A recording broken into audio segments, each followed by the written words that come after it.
My name is Sophia Chen, and I've spent the last 20 years proving that buildings can dance with earthquakes instead of crumbling beneath them. At 42, I run Chen and Associates from a converted warehouse in San Francisco's Mission District, where my team of 12 brilliant engineers design structures that can withstand nature's most violent tantrums. The irony isn't lost on me that I spent so much time making buildings earthquake-proof, while my own life was built on such unstable ground. The morning of October 15th should have been the pinnacle of my career. After 3 years of construction, St. Mary's Memorial Hospital was finally opening its doors to the public. This wasn't just another building. It was my masterpiece, a 7-story medical facility that incorporated my revolutionary base isolation system with adaptive damping technology. The structure could literally sway 15 feet in any direction during a major earthquake and still protect every patient inside. I stood in my home office at 5:30 that morning, reviewing the final presentation materials one last time. Through the floor-to-ceiling windows of our Pacific Heights townhouse, the city sparkled in the pre-dawn darkness, thousands of buildings that trusted my profession to keep them standing. The weight of that responsibility had driven me since graduate school at Stanford, where I'd been the only woman in my structural engineering program. "You're up early," Marcus said, appearing in the doorway with 2 cups of coffee. Even at 45, my husband moved with the graceful confidence that had first attracted me at that gallery opening 17 years ago. His silver-streaked hair was perfectly tousled, and he wore the kind of expensive casual clothing that screamed understated wealth, a talent he'd perfected during his years building his art-dealing business. "Big day," I replied, accepting the coffee gratefully. "The hospital opens in 6 hours, and I want everything perfect." Marcus set his cup on my drafting table and moved behind my chair, massaging my shoulders with practiced ease. "You know what I love about you, Sophia? Your passion for perfection. Most people would be satisfied with a building that just doesn't fall down." I leaned into his touch, feeling some of the tension ease from my neck. Most people don't live in earthquake country. When the big one hits, I want every structure I've designed to be standing the next morning. "And they will be," he said, pressing a kiss to the top of my head. "Your base isolation system is revolutionary. David was just telling me yesterday how impressed the structural engineering community is with your innovations." David Kellerman had joined Chen and Associates 3 years ago as my lead architect, recruited away from a prestigious Los Angeles firm with promises of creative freedom and the chance to work on cutting-edge seismic design. At 38, he brought both technical brilliance and an easy charm that made clients feel confident in our most ambitious projects. Marcus and David had bonded immediately over their shared appreciation for modern art and expensive wine. "David's been invaluable on this project," I agreed. "Having an architect who truly understands the engineering constraints makes all the difference." He mentioned he's working on some exciting new concepts, something about next-generation damping systems. I turned in my chair to look at Marcus. "He's been brainstorming, but we're still in the theoretical stages." "Why?" "Just curious. You know how I love hearing about your work, even if most of it goes over my head." He smiled that crooked grin that had melted my defenses during our courtship. "I better let you finish preparing. Elena's coming by the gallery early to help set up for the Rothschild exhibition opening next week." Elena Kellerman was David's younger sister, a striking brunette who'd moved to San Francisco 6 months ago to manage Marcus's gallery while pursuing her own artistic career. At 28, she had the kind of effortless beauty and artistic passion that reminded me uncomfortably of my younger self, before responsibilities and deadlines had carved permanent worry lines around my eyes. "Tell her I said hello," I called as Marcus headed downstairs, "and thank you for the coffee." "Anything for my brilliant wife," he replied, his voice already fading as he descended to the kitchen. I returned to my presentation, reviewing the technical specifications one final time. The hospital's base isolation system used a combination of lead rubber bearings and friction pendulum isolators that I'd spent 5 years perfecting. The building could withstand a 9.0 earthquake while maintaining full operational capacity, a breakthrough that had already attracted interest from clients in Tokyo, Los Angeles, and Mexico City. The presentation materials filled 3 briefcases: architectural renderings, engineering calculations, seismic simulation data, and a scale model that demonstrated the isolation system's flexibility. Everything had been prepared with obsessive attention to detail because today's opening would be attended by city officials, potential clients, and journalists from architecture magazines worldwide. By 7:30, I was dressed in my lucky navy suit, the same one I'd worn when presenting to the hospital board 3 years earlier. Marcus had already left for the gallery, mentioning something about meeting with a potential investor for Elena's upcoming solo show. I gathered my materials and headed for the garage, where my Tesla waited in its designated spot next to Marcus's vintage Porsche. The drive to the hospital took me through the heart of San Francisco, past dozens of buildings where my firm had consulted on seismic retrofitting projects. Each structure represented countless hours of calculations, stress analysis, and wind tunnel testing. In earthquake country, there's no room for approximation or wishful thinking. The math either works or people die.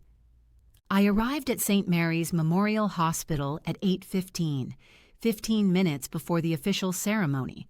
The building rose 7 stories against the morning sky, its clean lines and extensive glass facade hiding the sophisticated engineering systems within. To most observers, it looked like any other modern medical facility. Only I knew about the massive isolation bearings hidden beneath the foundation, the damping systems built into every wall, and the redundant safety mechanisms that would keep this building intact when lesser structures crumbled. David was already there, standing near the main entrance in conversation with Dr. Patricia Nakamura, the hospital's chief administrator. He looked polished and professional in his charcoal suit, every inch the successful architect. His presentation folder was tucked under his arm. He'd be explaining the building's architectural features while I handled the technical engineering aspects. "Sophia," Dr. Nakamura approached with a warm smile. "We're so excited for today. The entire medical staff has been talking about the safety features you've built into this facility." "That's exactly what we hope to achieve," I replied. "When medical personnel can focus on patient care instead of worrying about structural integrity, everyone benefits." David joined us, extending his hand with that easy confidence that made clients trust him immediately. "Good morning, Sophia. Beautiful day for a historic opening." "Indeed it is. Are you ready for the technical demonstration?" "Absolutely. I've been looking forward to showing off your isolation system." He paused, glancing toward the parking area. "Is Marcus coming today?" "He'll be here," I assured him. "He's just handling some gallery business first." What I didn't mention was the brief text I'd received 20 minutes earlier. "Running late with Elena. Important client meeting. Start without me if necessary." It was unlike Marcus to miss such a significant milestone, but the art world operated on its own, unpredictable schedule. The ceremony began at 9 o'clock sharp with Dr. Nakamura's welcoming remarks. Nearly 200 people had gathered in the hospital's main atrium, including city council members, representatives from major construction firms, and journalists from Architectural Record and Engineering News. I recognized several competitors in the crowd, other structural engineers who'd been following my base isolation research with keen interest. "Ladies and gentlemen, Dr.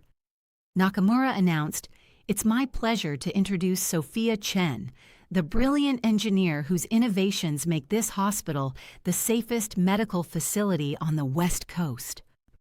The applause was warm and genuine as I approached the podium. Public speaking had never been my favorite aspect of the job, but explaining complex engineering concepts to diverse audiences was a necessary skill in my profession. Thank you, Dr. Nakamura. 3 years ago, when we began designing St. Mary's Memorial Hospital, We had one primary goal: creating a medical facility that would remain fully operational during and after a major seismic event. I gestured toward the scale model positioned beside the podium. This building incorporates base isolation technology that allows the structure to move independently from ground motion during an earthquake. I launched into my presentation explaining how the lead rubber bearings and friction pendulum isolators work together to absorb seismic energy. The audience was engaged, asking thoughtful questions about implementation costs and scalability. Several international observers took extensive notes, exactly the kind of attention that could lead to major contracts overseas.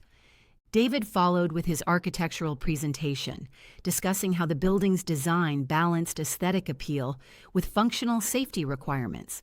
He was articulate and charming, highlighting features like the reinforced stairwells and emergency communication systems without overwhelming the non-technical audience members. David concluded, "The collaboration between architectural vision and engineering innovation represents the future of earthquake-resistant construction. Buildings like St. Mary's Memorial Hospital prove that safety and beauty aren't mutually exclusive." More applause, and then Dr. Nakamura invited everyone to tour the facility's key areas. I was fielding questions from a reporter for Structural Engineering International when I noticed Marcus finally arriving, Elena at his side. They were both slightly out of breath, as if they'd been hurrying, and Elena's hair looked hastily arranged. "Sorry we're late," Marcus said, approaching with his most apologetic smile. "The meeting with the Rothschild collector ran longer than expected." "No problem," I replied, though I noticed Elena avoiding eye contact. "You haven't missed the technical tour." As we moved through the hospital's corridors, I demonstrated the building's safety features while David provided architectural context. The visitors were impressed by the seamless integration of aesthetic design and structural engineering. Several potential clients approached me with preliminary questions about future projects. It was during the tour of the emergency department that I first noticed something odd. David was explaining the layout to a group of Japanese engineers when one of them asked a highly technical question about the damping coefficients in my isolation system. David answered with surprising precision, citing specific mathematical relationships that weren't included in the standard presentation materials. I made a mental note, but didn't think much of it at the time. David was brilliant, and we'd worked closely on this project for 3 years. Of course, he'd absorbed some of the more complex engineering concepts. The ceremony concluded with a champagne reception in the hospital's main conference room. I found myself surrounded by congratulatory colleagues and potential clients, but part of my attention kept drifting to Marcus and Elena, who were deep in conversation near the windows. There was an intimacy to their body language that seemed inappropriate for a brother-in-law and sister-in-law relationship. "Impressive work, Sophia," said Jennifer Walsh, a structural engineer from Portland who specialized in high-rise construction. "I've been following your base isolation research for years. This implementation is exactly what the industry needs." "Thank you, Jennifer. It's taken considerable testing to reach this level of reliability." "I imagine so. Have you considered licensing the technology? I know several firms that would pay handsomely for access to your innovations." Before I could respond, David appeared beside us. "Sophia's always been generous with sharing knowledge," he said smoothly. "She believes advancing the entire field benefits everyone." Jennifer nodded approvingly, but something in David's tone bothered me. There was a possessive quality to his words, as if he had some claim to my research beyond his architectural contributions. The reception continued for another hour, with numerous conversations about future collaborations and potential projects. By the time the last guest departed, I was exhausted but exhilarated.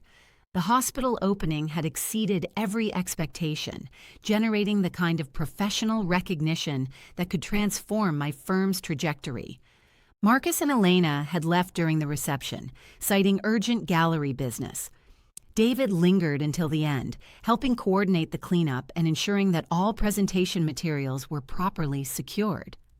"Congratulations, Sophia," he said as we packed up the scale model.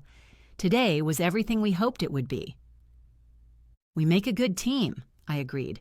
Your architectural vision really brought the engineering concepts to life.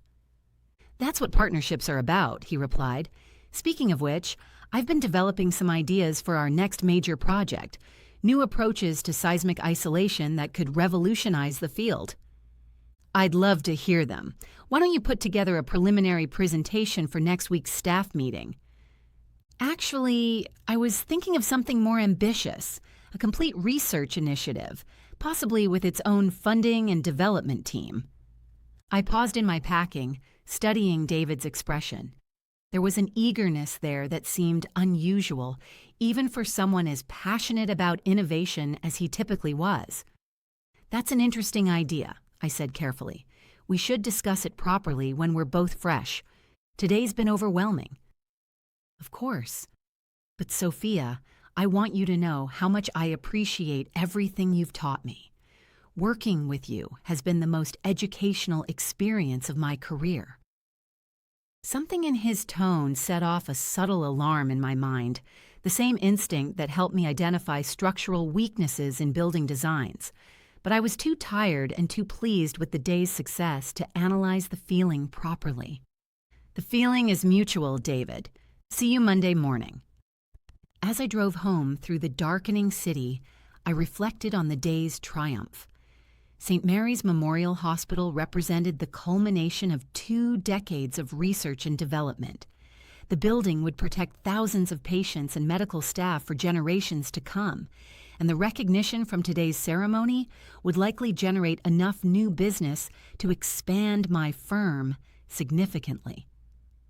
I pulled into the garage beside Marcus's Porsche, noting that he'd apparently returned from the gallery. The house was quiet as I climbed the stairs to our bedroom, my heels echoing on the hardwood floors. Marcus was already asleep, turned away from my side of the bed. I changed into comfortable clothes and headed to my office to review the business cards and contact information I'd collected during the reception. 3 potential international contracts, 2 major domestic projects, and at least 5 firms interested in licensing my base isolation technology. It had been an extraordinary day by any measure. But as I sat at my drafting table organizing the day's materials, I couldn't shake the feeling that something had shifted during the hospital opening. David's unusual technical knowledge, his possessive comments about my research, the strange dynamic between Marcus and Elena, small details that probably meant nothing individually but felt significant in aggregate. I opened my laptop and began typing notes about the day's events, a habit I'd developed years earlier when preparing for patent applications. Detailed documentation of innovations, conversations, and observations had always served me well in protecting my intellectual property and maintaining accurate project records. Outside my office windows, San Francisco glittered in the darkness, millions of people sleeping safely in buildings that trusted engineers like me to keep them standing. It was a responsibility I'd never taken lightly, and it had shaped every aspect of my professional life. What I couldn't have known, as I sat there documenting what I believed had been the greatest day of my career, was that the foundation of my personal life was already cracking beneath me. Like a building with hidden structural flaws, the damage had been accumulating for months, invisible to the naked eye but growing more dangerous with each passing day. Sometimes the most catastrophic failures begin with the smallest fractures, and sometimes those fractures are deliberately created by the people you trust most. The first crack in my carefully constructed world appeared exactly 3 weeks after the hospital opening, disguised as a routine phone call from my patent attorney. "Sophia, we have a problem," Margaret Hoffman said without preamble. Margaret had been handling my intellectual property matters for 8 years, and her tone carried the kind of professional concern that made my stomach clench. "What kind of problem?" I asked, setting down my morning coffee and moving to close my office door. Through the glass partition, I could see David at his drafting table, seemingly absorbed in reviewing blueprints for our latest project. I received a priority filing notification this morning. Someone has submitted a patent application for base isolation technology that's remarkably similar to your hospital design. The application is dated 2 weeks ago. The words hit me like a physical blow. That's impossible. My patents were filed 3 years ago and approved 18 months ago. No one else has access to those specifications. That's what makes this so concerning.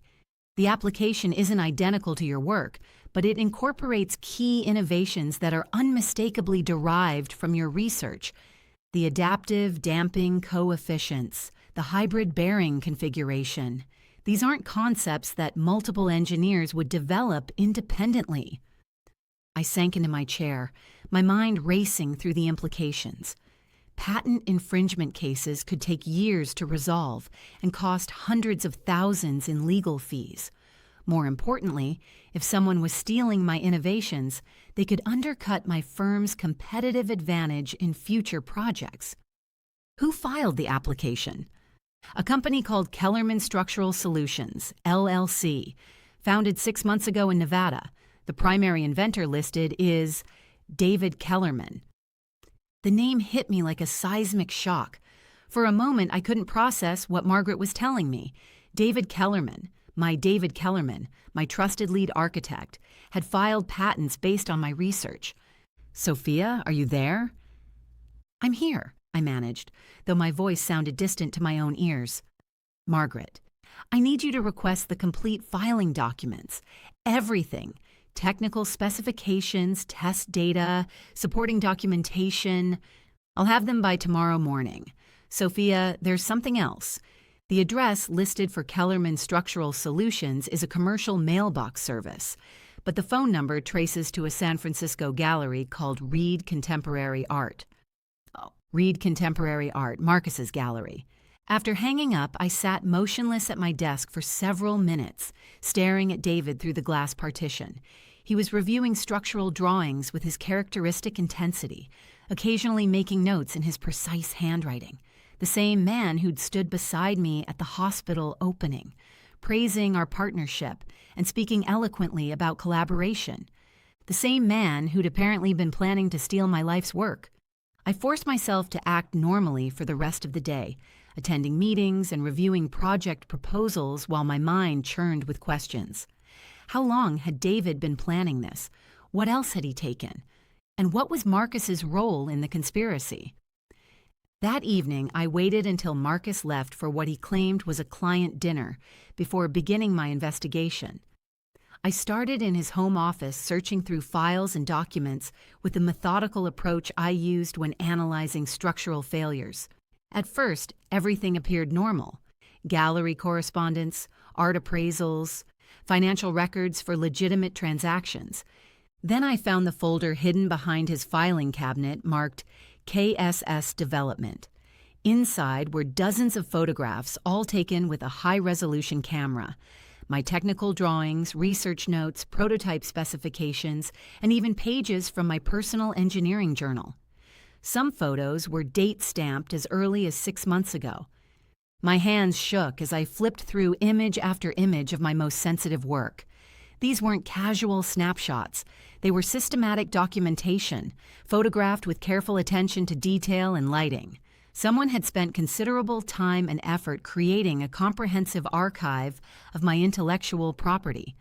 The final document in the folder was a business plan for Kellerman Structural Solutions, outlining a strategy to revolutionize seismic engineering through innovative base isolation technology.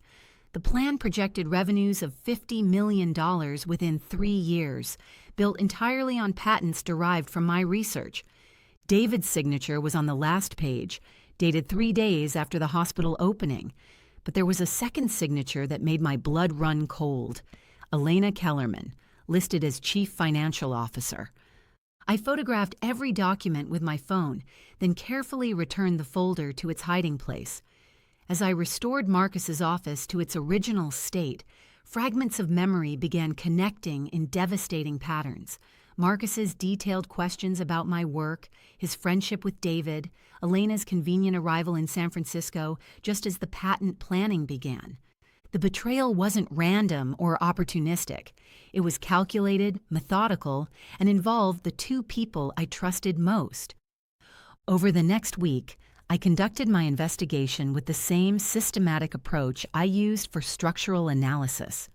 I hired a private investigator named Sarah Chen, no relation despite the shared surname, who specialized in corporate espionage cases.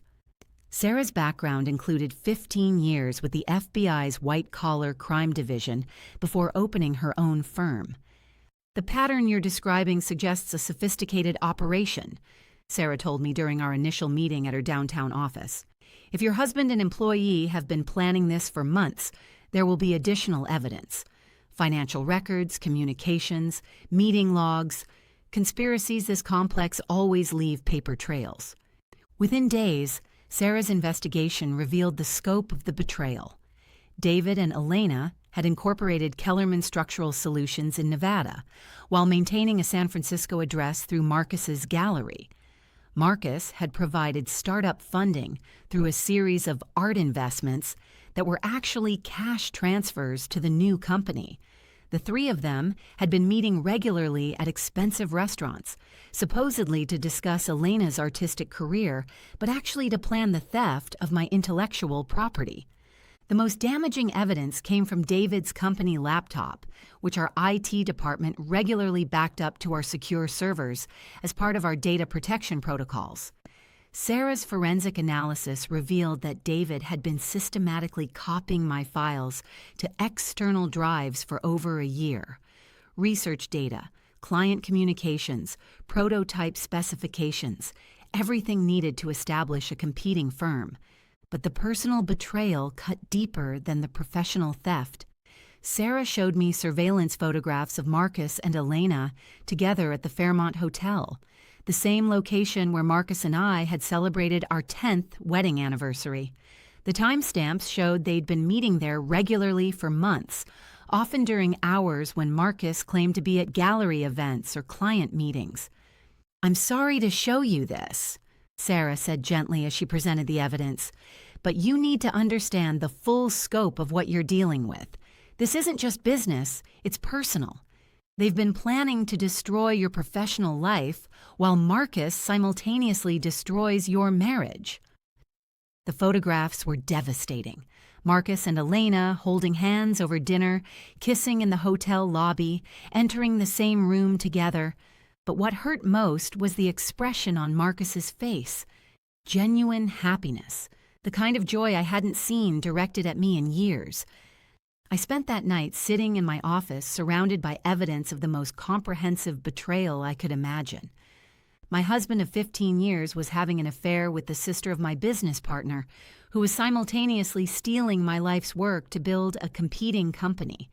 They had turned my own success against me, using my trust and generosity as weapons. But as the initial shock subsided, something else emerged. The same cold, analytical clarity that made me an exceptional engineer. Betrayal was like structural failure, devastating when it occurred, but predictable if you understood the underlying forces and weaknesses. I began planning my response with the same methodical precision I brought to designing earthquake-resistant buildings. First, I needed to protect my remaining intellectual property. I changed all passwords and security protocols, implemented new access restrictions, and began working exclusively on projects that David couldn't access. I also started developing new innovations, advanced damping systems and next-generation isolation bearings. But I kept these designs in a separate, secure location. Second, I needed legal protection. Margaret Hoffman connected me with Thomas Rodriguez, a federal prosecutor who had successfully handled several high-profile intellectual property theft cases. Thomas reviewed Sarah's evidence and confirmed that David's actions constituted multiple federal crimes, including trade secret theft and wire fraud. The systematic nature of this theft, combined with the interstate commerce implications, makes this a strong federal case. Thomas explained. If we can prove they plan to market these stolen innovations across state lines, we're looking at potential RICO charges. Third, I needed to gather additional evidence without alerting the conspirators. This was the most delicate part of my plan, requiring patience and strategic thinking. I began documenting every interaction with David, recording meetings and conversations when legally permissible. I also started feeding him false information, deliberately flawed technical specifications that would expose any attempt to use my research without proper understanding. The breakthrough came when David approached me about a new project proposal. "Sophia, I've been developing some revolutionary concepts for next-generation seismic isolation," he said, entering my office with a presentation folder. "I think you'll find the innovations quite impressive." He spread architectural drawings across my desk, detailing a base isolation system that incorporated what he claimed were his original innovations. But I recognized every element, modified versions of my hospital design, combined with preliminary concepts from my private research notes. "These are interesting ideas, David," I said carefully. "Where did the inspiration come from?" "Years of studying advanced engineering principles," he replied smoothly. "Sometimes breakthrough innovations come from synthesizing existing knowledge in new ways." "Indeed they do. Have you considered the dynamic response characteristics under variable frequency loading?" David's confident expression faltered slightly. "I'm still refining those calculations." "Of course. These complex systems require extensive mathematical analysis." I made notes on his drawings, deliberately introducing subtle errors that would create catastrophic failures if implemented. "Have you run finite element analysis on the bearing configurations?" "That's the next phase of development." I continued questioning him about technical details, watching as his architectural knowledge reached its limits. David was brilliant at design and presentation, but he lacked the deep engineering expertise needed to truly understand the systems he was attempting to steal. After he left my office, I photographed his drawings and sent them to Thomas Rodriguez. The designs incorporated stolen elements so clearly that even a jury of non-engineers would recognize the theft. That evening, I confronted Marcus. He was in the living room reading art magazines while classical music played softly in the background. The domestic scene was so normal, so familiar, that for a moment I almost lost my resolve. This was the man I'd shared 15 years of my life with, who'd supported my career ambitions and celebrated my professional victories. "Marcus, we need to talk." Something in my tone made him look up from his magazine. "What's on your mind?" "I know about Elena." The words hung in the air between us. Marcus's face went through a series of expressions: surprise, guilt, calculation, and finally a kind of resignation. "Sophia, I know about Kellerman Structural Solutions. I know about David's patent applications. I know about the photographs you've been taking of my research." Marcus set down his magazine and stood slowly, as if moving through water. For the first time in our marriage, he looked genuinely vulnerable. "How long have you known?" "Long enough to document everything. The question is, how long have you been planning this?" He moved to the window, staring out at the city lights. "It wasn't supposed to happen this way. Elena and that was unexpected. But the business opportunity, that was always part of the plan." "Whose plan?" "David approached me about a year ago. He said your innovations could be worth hundreds of millions if properly commercialized. He needed startup capital and a way to access your research." "So you married me for my engineering secrets." Marcus turned back to face me, and I saw something I'd never seen before in his eyes: genuine remorse mixed with defiant justification. "I married you because I loved you, Sophia. I still do. But over the years, I watched you build this incredible body of work, these revolutionary innovations, and I realized you were too generous with your knowledge, too willing to share with competitors, too focused on advancing the field instead of maximizing profits. So you decided to steal from me instead. I decided to help you realize the full commercial potential of your work. David and I were going to be partners with you, not competitors. But then Elena came to San Francisco, and everything became more complicated. The casual way he discussed their betrayal was more insulting than the betrayal itself. Marcus spoke as if he'd been doing me a favor by systematically documenting my life's work for theft. Where are the original photographs? Sophia, please understand. Where are they, Marcus? He sighed and walked to his office, returning with the folder I'd already discovered. But he also produced a second folder, this one containing USB drives and additional documentation. This is everything, he said quietly. All the research David copied, all the photographs, all the business planning documents. I took both folders without another word. There was nothing left to say to the man who'd spent our entire marriage positioning himself to steal from me. I'll be staying at the office tonight, I said, heading toward the door. I suggest you use the time to find other living arrangements. Sophia, wait. We can work this out. Elena doesn't mean anything to me. I stopped at the doorway but didn't turn around. Marcus, in 15 years of marriage, that's the first lie you've told that I actually believe. I spent that night in my office, surrounded by evidence of betrayal, but also filled with a cold sense of purpose. David and Marcus had made a fundamental error in their calculations. They'd assumed that because I was generous with knowledge, I was naive about human nature. They'd mistaken professional collaboration for personal weakness. But structural engineers understand something that most people don't. The greatest catastrophic failures occur when systems appear strongest. Buildings don't collapse during minor earthquakes. They fail during major seismic events that reveal hidden weaknesses and design flaws. David and Marcus had built their conspiracy on a foundation of deception and greed. Now it was time to subject their plans to the kind of stress test that would reveal every structural deficiency. Tomorrow, I would begin the systematic destruction of everything they'd worked to steal from me. And unlike the earthquakes I'd spent 20 years preparing for, this was one disaster they would never see coming.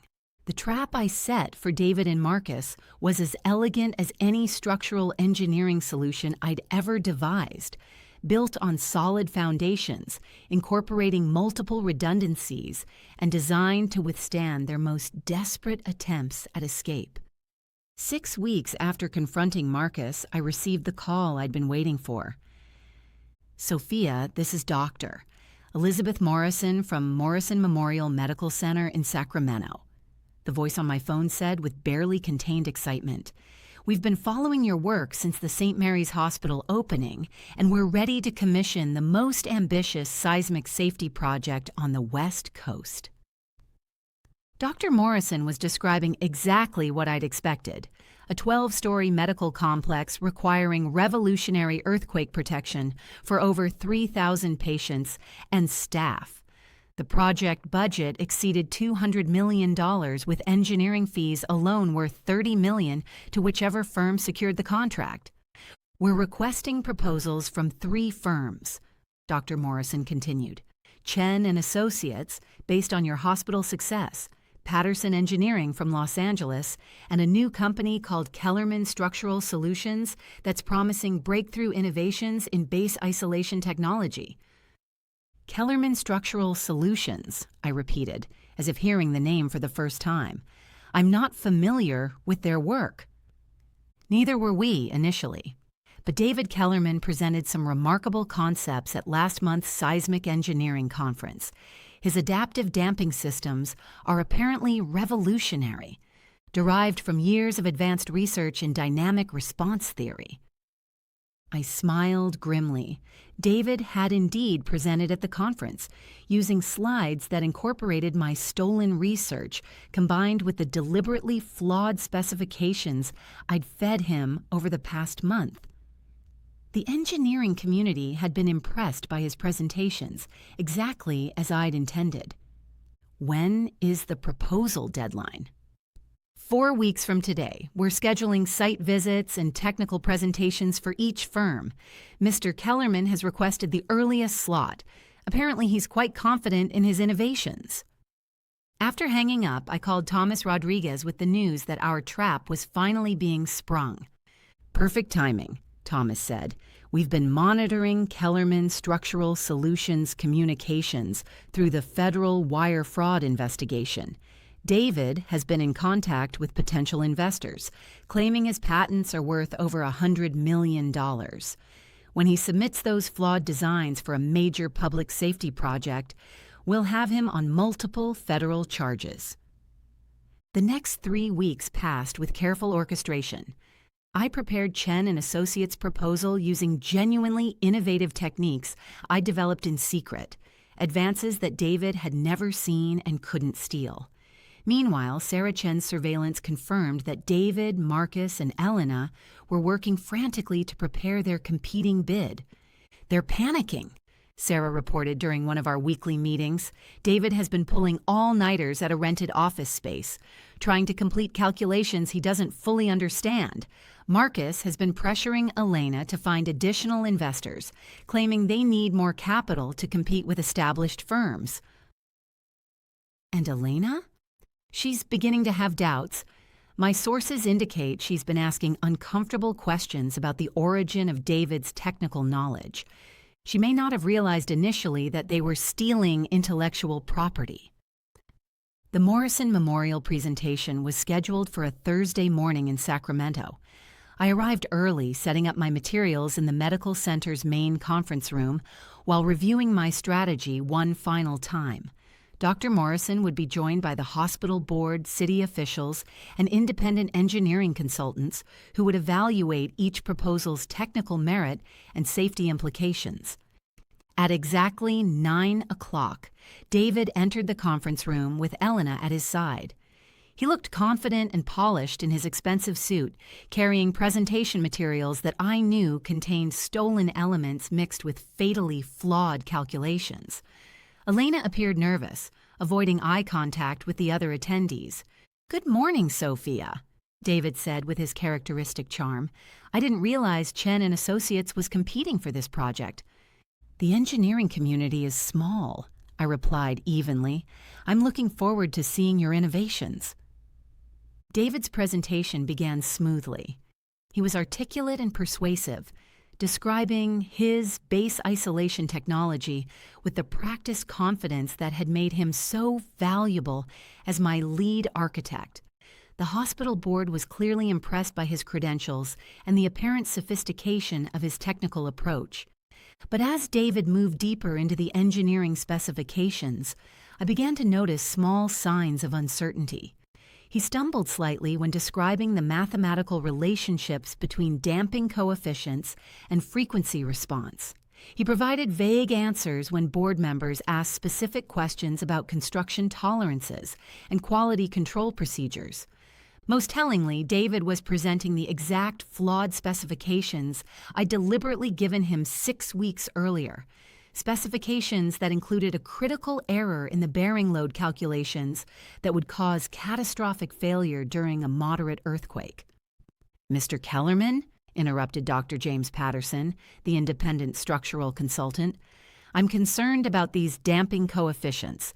The values you're proposing seem unusually high for this bearing configuration." David consulted his notes quickly. "These are based on extensive laboratory testing and computer modeling. The innovation lies in the hybrid approach to energy dissipation." "But have you considered the dynamic amplification effects under resonant loading conditions?" Dr. Patterson pressed. "These coefficients would create significant amplification at certain frequencies." I watched David's confident facade begin to crack. He was facing the kind of detailed technical interrogation that required deep engineering expertise, not just architectural knowledge and stolen research. "The computer simulations account for all relevant frequency ranges," David replied, but his voice lacked conviction. "Could you show us those simulation results?"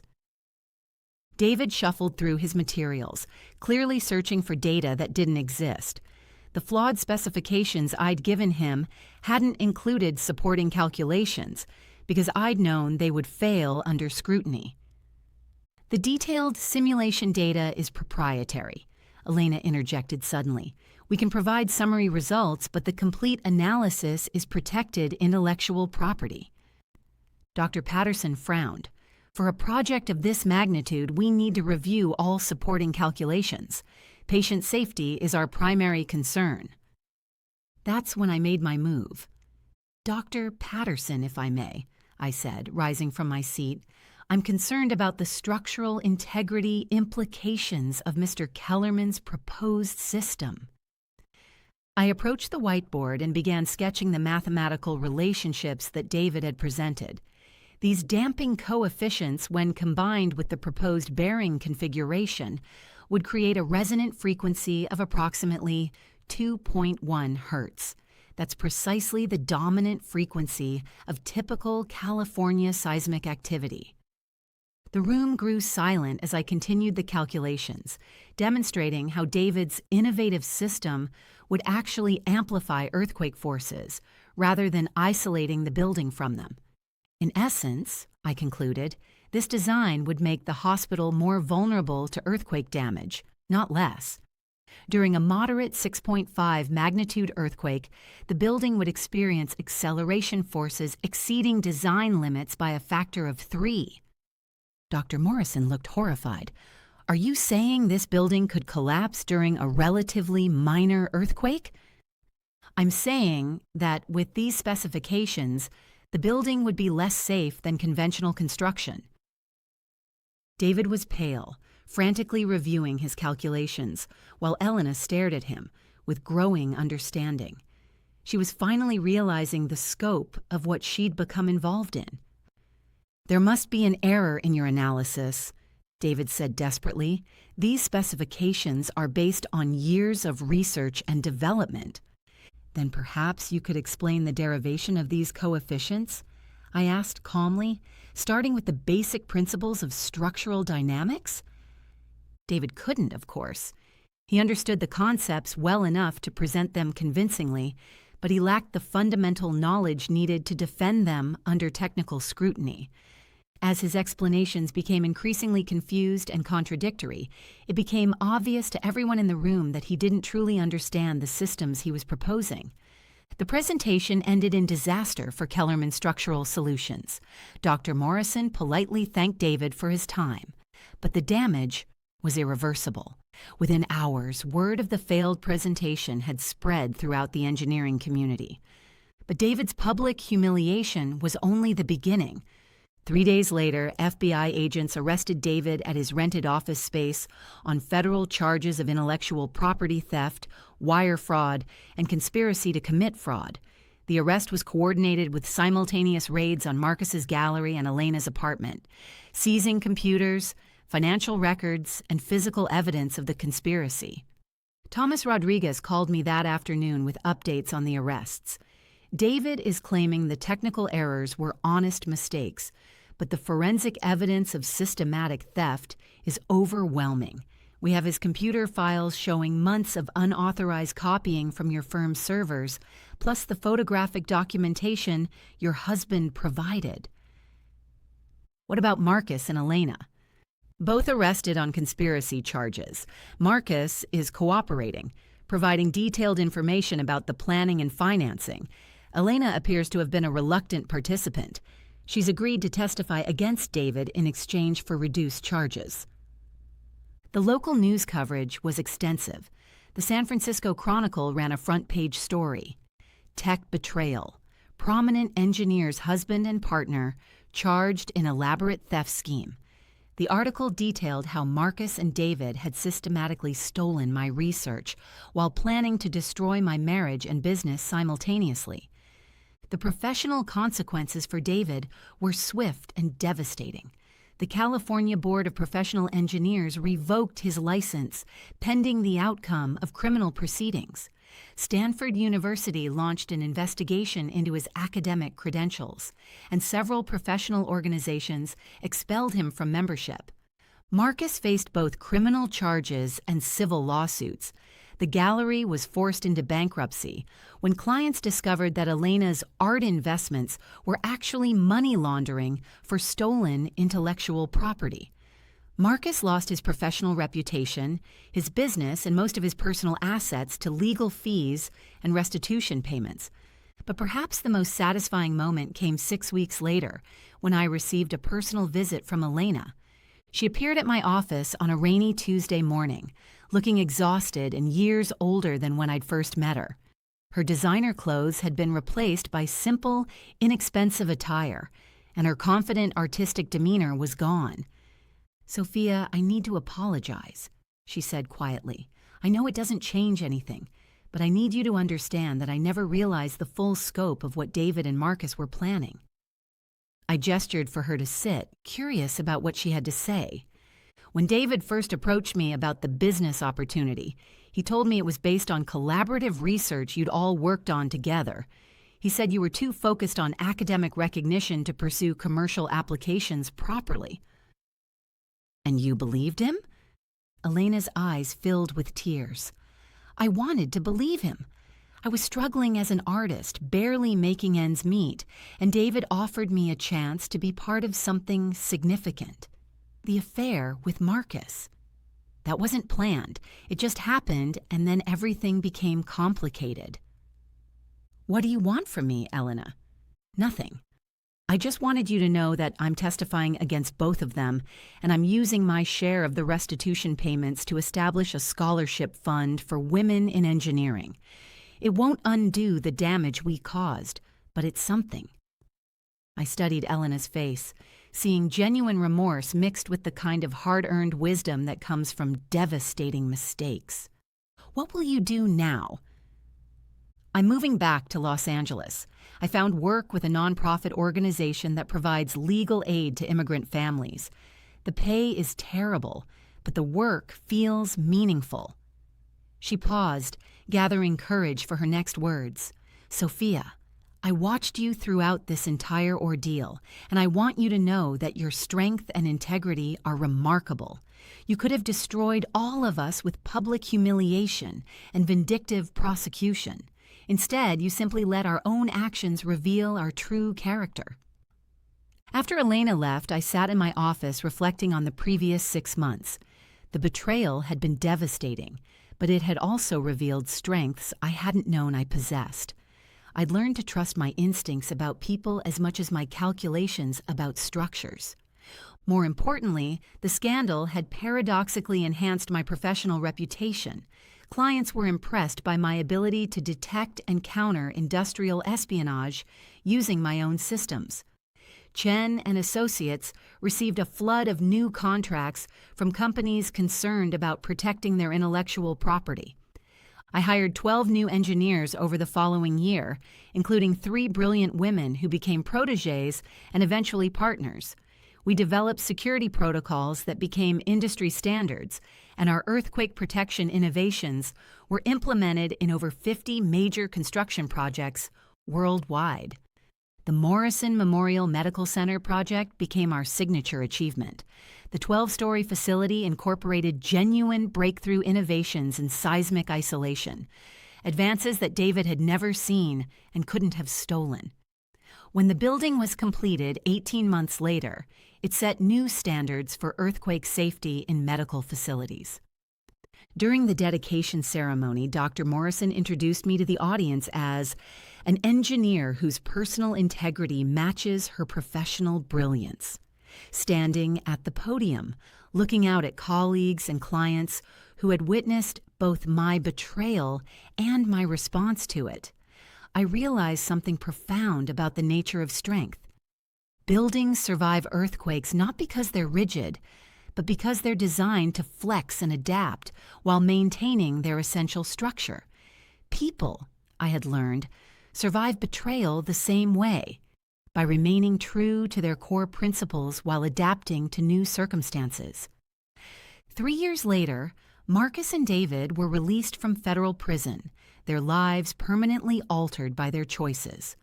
Marcus attempted to contact me several times, seeking forgiveness or perhaps just closure. I never responded. Some fractures in the foundation are too deep to repair, and some relationships are too damaged to rebuild safely. David disappeared from the engineering community entirely, his reputation destroyed, and his professional credentials permanently revoked. The last I heard, he was working construction in Nevada, a cautionary tale told in engineering schools about the consequences of intellectual property theft. Elena kept her promise about the scholarship fund, which has now provided educational support to over 30 young women pursuing careers in structural engineering. She sends me annual reports about the recipients' achievements, and I've been quietly proud to see several of them join respected engineering firms throughout the West Coast. Chen and Associates continues to grow and innovate. We've opened offices in Seattle, Los Angeles, and Tokyo, and our earthquake protection technology has been implemented in hospitals, schools, and government buildings across the Pacific Rim. The company now employs over 80 people, and our annual revenue exceeds $50 million, built on genuine innovation and ethical business practices. Sometimes, when I'm working late in my office, I look out at the city lights and think about the buildings that trust my engineering to keep them standing. Each structure represents not just technical achievement, but a commitment to the people who depend on that building for their safety and security. That commitment to excellence, integrity, and the protection of others is what defines both my professional work and my personal character. It's a foundation that no betrayal can shake, because it's built on principles rather than relationships, on values rather than trust in others. The earthquake that destroyed my marriage ultimately strengthened everything that mattered most: my work, my relationships with people of genuine character, and my understanding of my own capabilities. Some buildings need to be torn down before better ones can be constructed on the same site. Today, Chen and Associates stands as a testament to the power of principled engineering and ethical business practices. We've proven that success built on genuine innovation and moral character is more durable than any structure built on deception and theft. And every day, as I review structural calculations and design earthquake-resistant buildings, I remember the most important lesson from my personal earthquake: the strongest foundations are always built on solid ground.